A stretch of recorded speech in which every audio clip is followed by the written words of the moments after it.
दोस्तों नमस्कार। VK knowledge electrical में आप सभी का स्वागत है। दोस्तों जैसा कि हम सभी जानते हैं, कृषि कानूनों को लेकर किसान विरोध कर रहे हैं और इसमें सुप्रीम कोर्ट ने इंटरफेयर करते हुए अस्थायी रूप से स्टे लगा दिया है। आज मंगलवार को सुप्रीम कोर्ट ने तीनों कृषि कानून पर सरकार को रोक लगाने का आदेश दे दिया है। वहीं 4 सदस्यों की एक कमेटी भी बनाई है। ये कमेटी सुप्रीम कोर्ट को सुझाव देगी। किसानों को कोई फैसला ये नहीं सुनाएगी, लेकिन सुप्रीम कोर्ट को सजेशन जरूर देगी। दोस्तों हम आज की इस वीडियो में इन चारों मेंबर्स के बारे में बात करने वाले हैं कि ये चारों मेंबर्स कौन है और इनका क्या ओपिनियन था कृषि कानूनों को लेकर, इन्होंने पहले क्या बयान दिए थे और ये अभी वर्तमान में क्या क्या कर रहे हैं। दोस्तों इस कृषि जो कमेटी बनाई है इसमें टोटल 4 मेंबर है। प्रमोद कुमार जोशी, भूपेंद्र सिंह मान, अशोक गुलाटी और अनिल धनवंत। ये चारों कौन हैं, इस पर हम डिटेल से बात करेंगे। आप वीडियो को लास्ट तक जरूर देखना। दोस्तों वीडियो पसंद आ जाए तो लाइक ज़रूर कर देना, आगे अपने फ्रेंड्स को भी शेयर ज़रूर कर देना। हमारे चैनल पर नए हैं तो आप चैनल को सब्सक्राइब ज़रूर करें। दोस्तों कंप्लीट न्यूज़ हमारे पास है, मैं आपको पूरी न्यूज़ सुना करके बता देता हूँ। मंगलवार को सुप्रीम कोर्ट ने तीनों कृषि कानूनों पर अपना फैसला सुनाया और फैसले पर कोर्ट ने अस्थायी रूप से तीनों कानूनों पर रोक लगाते हुए 4 सदस्यों की एक कमेटी का गठन कर दिया। इस कमेटी को जिम्मेदारी दी है कि वो इस मामले का हल निकाले, यानी सॉल्यूशन करना है। कौन है इसमें चारों, देखिए दोस्तों, तो सुप्रीम कोर्ट के द्वारा बनाई गई इस कमेटी में भारतीय किसान यूनियन यानी BKU के प्रमुख भूपेंद्र सिंह मान, महाराष्ट्र शेतकारी संगठन के प्रमुख अनिल धनवंत, इंटरनेशनल पॉलिसी के प्रमुख डॉक्टर PK जोशी और एग्रीकल्चर इकोनॉमिस्ट अशोक गुलाटी, यानी ये 4 मेंबर बनाए हैं। दोस्तों इन चारों मेंबर्स के बारे में हम बात करेंगे कि इनका ओपिनियन क्या था। हालांकि सुप्रीम कोर्ट ने ये कहा है कि ये केवल हमें सुझाव देंगे, कमेटी को कोई भी फैसला देने का अधिकार नहीं है।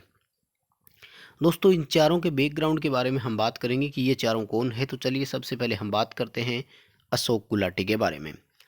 दोस्तों अशोक गुलाटी ने बीते वर्ष मई में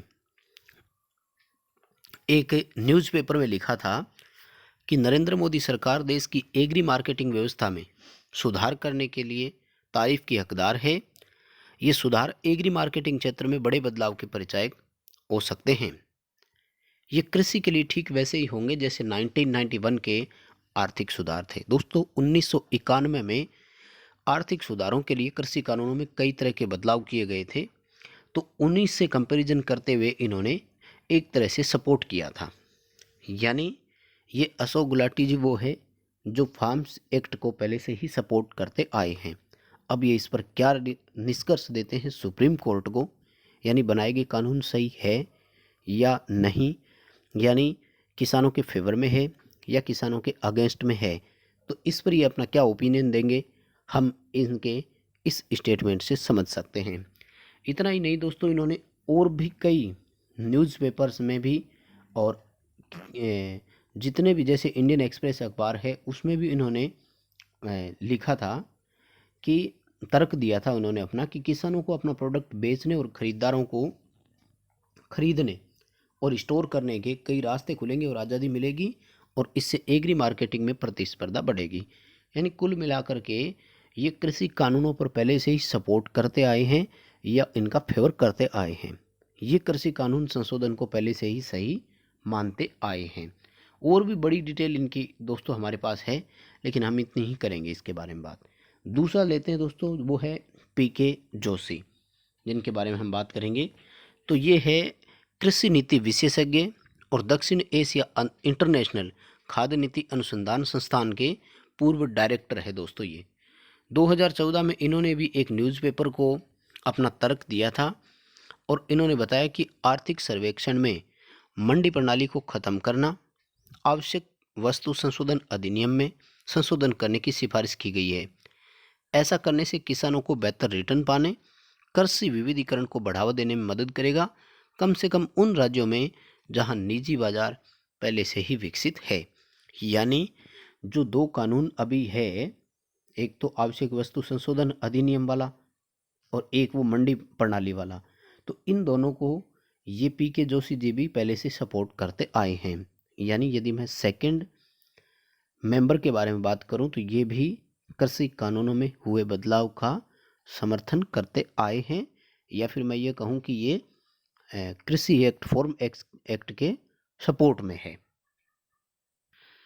यदि आज के अनुसार कंपैरिजन किया जाए दोस्तों, तो आज जो 3 कानून आए हैं उनमें से एक जो है वो आवश्यक वस्तु संशोधन अधिनियम ही है, और दूसरा मंडी सिस्टम खत्म होने का भी किसानों को डर लग रहा है। यानी 6 साल पहले ही उस कानून की बात पीके जोशी कर चुके थे, जो सरकार 2020 में लेकर आई है। इसी तरह से हम यदि माने तो कुल मिलाकर के इनका भी इनके पक्ष में है, या फिर मैं ये कहूँ कि कृषि कानूनों के समर्थन में है। चलिए दोस्तों, बात करते हैं थर्ड मेंबर अनिल धनवंत के बारे में। श्री अनिल धनवंत शेतकरी संगठन के प्रमुख हैं, और यह संगठन महाराष्ट्र का है, जिसकी स्थापना किसान नेता शरद जोशी ने की थी। दोस्तों, शेतकारी संगठन इन तीनों कानूनों को वापस लेने के खिलाफ है। यानी इन्होंने ये कहा है कि सरकार को बिल वापस नहीं लेना चाहिए। हालांकि इन्होंने ये जरूर कहा था कि किसानों की मांग के मुताबिक उसमें कुछ बदलाव करने की जरूरत है। शेतकारी संगठन ने अक्टूबर महीने में कृषि बिलों के समर्थन में प्रदर्शन भी किया था। यानी ये वो किसान संगठन है जो कृषि कानूनों के समर्थन में प्रदर्शन कर चुका है। यानी इन्होंने ये कहा कि ये बिल सही है और सरकार को वापस बिल नहीं लेने हैं। दिसंबर के महीने में भी इन्होंने कहा था कि सरकार तीनों कानूनों को लागू न करके पहले किसानों को से इस पर बात कर ले, और इन कानूनों को वापस लेने की आवश्यकता नहीं है, इन्होंने ये भी कहा था। और दोस्तों, इन्होंने ये भी कहा था कि पिछले 40 वर्षों में पहली बार किसानों को खुले बाजार से लाभ उठाने का मौका मिला है। सिर्फ 2 राज्य के किसानों के दबाव में केंद्र सरकार इस अधिनियम को निरस्त करने का यदि फैसला लेती है, तो ऐसे में ये सुधार शुरू होने से पहले ही खत्म हो जाएंगे। दोस्तों, ये ओपिनियन या स्टेटमेंट श्री अनिल धनवंत जी का है। तो यदि इनके अकॉर्डिंग हम देखें तो ये भी कुल मिलाकर फार्म एक्ट में हुए संशोधनों का सपोर्ट करते ही नजर आ रहे हैं। अब चलिए दोस्तों, फोर्थ जो मेंबर है भूपेंद्र सिंह जी मान, इनके बारे में बात करते हैं। तो ये जो भूपेंद्र सिंह जी मान है, ये भारतीय किसान यूनियन मान के राष्ट्रीय अध्यक्ष है। ये राज्यसभा के सांसद भी रह चुके हैं। दिसंबर 2020 में इन्होंने कृषि मंत्री जी से मुलाकात की थी, और उस समय इन्होंने 3 से 4 राज्य के किसानों के समूह का नेतृत्व भी किया था। इन्होंने ज्ञापन सौंपकर मांग की थी कि 3 नए कानूनों में कुछ संशोधन के साथ लागू किया जाए। यानी कुछ संशोधन किया जाए, इसका मतलब कुल मिलाकर के ये भी सहमत ही नजर आए।